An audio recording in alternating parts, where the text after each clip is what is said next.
Eu nem estou entrando nos números aqui entre... Eu nem estou entrando nos números aqui entre o que acontece com os idosos, que nas simulações e nos testes todos morrem entre 4, 5 e até 10% dos idosos do país, caso não se faça nada. A gente não está arrumando para esse cenário. Como eu disse, a gente está tomando medidas de todo tipo para manter as pessoas, para conter elas. Eu estou trazendo esse estudo para vocês, não para dizer que a gente está arrumando para esse pior cenário, mas para dizer que enquanto a gente ainda está nas centenas de casos no país, enquanto a gente ainda está nos milhares de casos aqui, a gente ainda pode tirar o freio desse barco e deixar ele estacionar muito antes. Eu falo isso no vídeo sobre o que acontece com os casos e com a saúde das pessoas. A gente tem como levar uma vida normal depois e passar por isso. Só que a gente depende dessa supressão. A gente depende de todo mundo ficar em casa por meses, pelo menos até o fim de agosto. Tá? A conclusão do estudo é que depois disso, se você libera as pessoas para circularem de novo, o coronavírus volta a circular e pode reinfectar pessoas.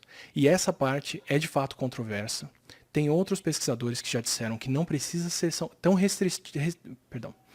Tem outros pesquisadores que já disseram que não precisa ser tão restritivo a respeito do coronavírus daí para frente. Que depois de a gente passar por uma fase de supressão dessa, a gente pode acabar com os casos e com isso ficar livre para circular. Que de qualquer forma a gente vai ter que manter as fronteiras fechadas por conta disso.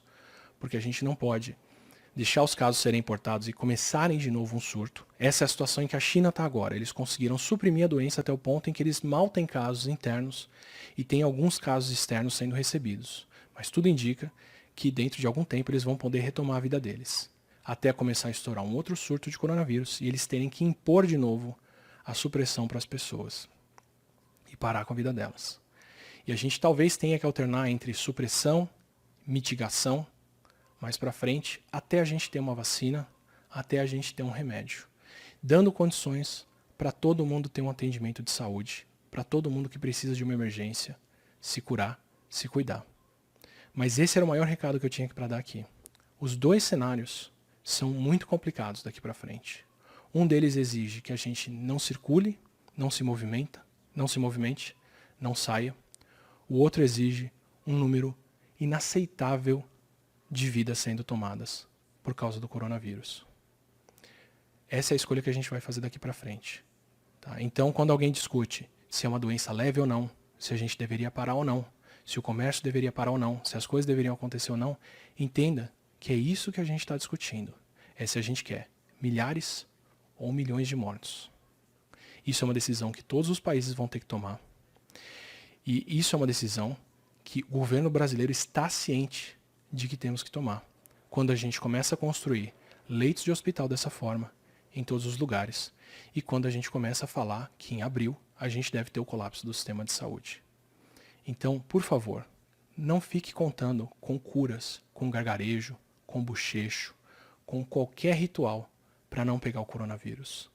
Não fique contando com a vacina que deve vir, mas se ela leva pelo menos um ano de desenvolvimento, esse um ano vai acontecer depois desses milhões de casos.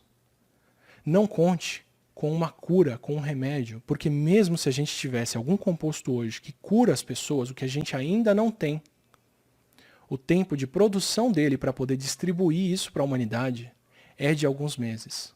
A janela que a gente tem em relação ao coronavírus é muito mais curta do que isso. Então, eu construí essa reputação, eu conversei com vocês aqui, até agora, até hoje, para chegar nesse ponto e poder falar para vocês que esses são os números que a gente tem. A nossa vida mudou. A sua vida mudou. Você tem mais uma semana ou duas, no máximo, de normalidade na sua cidade. Se você está em São Paulo, você tem menos tempo do que isso. Daqui para frente, a gente não pode mais sair na rua, a gente não pode mais circular, a gente tem que evitar ao máximo o contato físico com outras pessoas, porque o coronavírus passa pelo ar e ele passa muito bem. E quando você tem um número de casos tão grande, é só o isolamento e a distância física que impede esse vírus de ser transmitido. Então, daqui para frente, saiba disso. A gente tem mitigação ou supressão. Se nenhum dos dois estiverem sendo tomados na sua cidade, isso é uma loucura. Se a mitigação estiver sendo tomada para manter parte da economia girando, para manter parte das coisas funcionando, porque pode ser perigoso e porque pode levar a uma perda de trabalhos, saiba que isso envolve milhares de vidas na sua cidade. Milhões de vidas no país como um todo. O caminho que esse estudo mostra, o caminho que a gente vê, o caminho que o mundo está vendo como o único possível para evitar um grande número de mortos é testar ao máximo as pessoas com vírus e supressão, não sair de casa, não circular. Você não precisa acreditar no que eu estou falando aqui, você não precisa me levar a sério, os estudos todos estão aqui embaixo, o meu currículo está disponível, é só acompanhar o número de casos da Espanha e como a Espanha vai progredir, ou se você está em qualquer parte do Brasil, é só você acompanhar o que vai acontecer com São Paulo no próximo mês. Mas se você está em São Paulo, saiba disso, a sua vida mudou, você não deve mais sair na rua, você não deve mais circular, você não deve mais entrar em contato com outras pessoas. A nossa vida vai mudar muito nos próximos dias, ela vai mudar radicalmente, e ela vai mudar em uma direção ou em outra. Ou da restrição de movimento, ou do número de mortos que a gente vai ver na nossa frente. A gente ainda está em tempo de enfrentar isso. O Brasil ainda está no começo desse surto, e a gente teve meses para estudar o que aconteceu em outros países e o que funcionou ou não. Então a gente ainda pode agir. E a gente já aprendeu, a esse momento, que a melhor ação que a gente pode tomar é essa de isolamento e distanciamento social. Eu estou repetindo isso muitas vezes, porque é a única coisa que a gente sabe que funciona. Não leve a sério curas, não leve a sério tratamentos, isso pode vir lá na frente, isso com certeza vai ajudar muito a humanidade, mas a essa altura, nesse momento, o melhor que a gente faz é não sair de casa. Se a sua cidade ainda não tem casos, você tem alguns dias para isso chegar aí, no máximo um mês.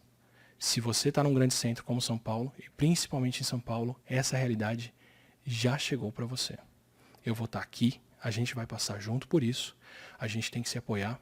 Isolamento envolve muito preparo mental, envolve saúde mental para a gente poder passar por isso, tudo que vai acontecer. A gente vai ter que enfrentar familiares, parentes, amigos ficando doentes, sendo internados, avós, avós, pai e mãe, sendo internados e morrendo.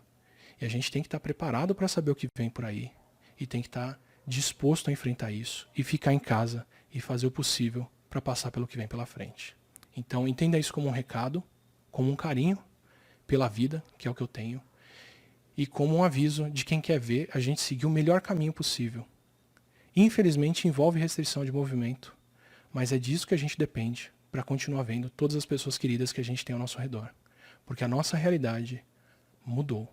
O pronunciamento de hoje do ministro, falando sobre os leitos que a gente tem e o que deve acontecer com o sistema de saúde, é muito claro nisso. A gente vai enfrentar tempos duros pela frente e tempos pesados. Esteja preparado e faça o possível para que daqui para frente a gente tenha que enfrentar o mínimo necessário disso. Então ficar em casa é o melhor que a gente pode fazer para poder passar por isso. Eu não quero esperar as atitudes coletivas, eu não quero esperar as cidades declararem que ninguém pode circular, eu não quero esperar as empresas pararem de deixar as pessoas circularem para a gente ver o problema chegando, para ir aceitar que essa é a realidade. Eu estou dando para você todos esses números, todas essas predições para dizer que a gente já sabe qual é essa realidade e que agora a gente tem que escolher por qual caminho delas que a gente vai. E como eu disse antes, a gente tem que escolher se a gente vai seguir pelo caminho de fingir que não tem nada acontecendo e ter milhões de mortes, ou se a gente vai seguir pelo caminho de aceitar que a realidade é essa agora e proteger essas vidas e trabalhar coletivamente, confiando uns nos outros, se informando, se cuidando para poder chegar lá na frente e passar por isso.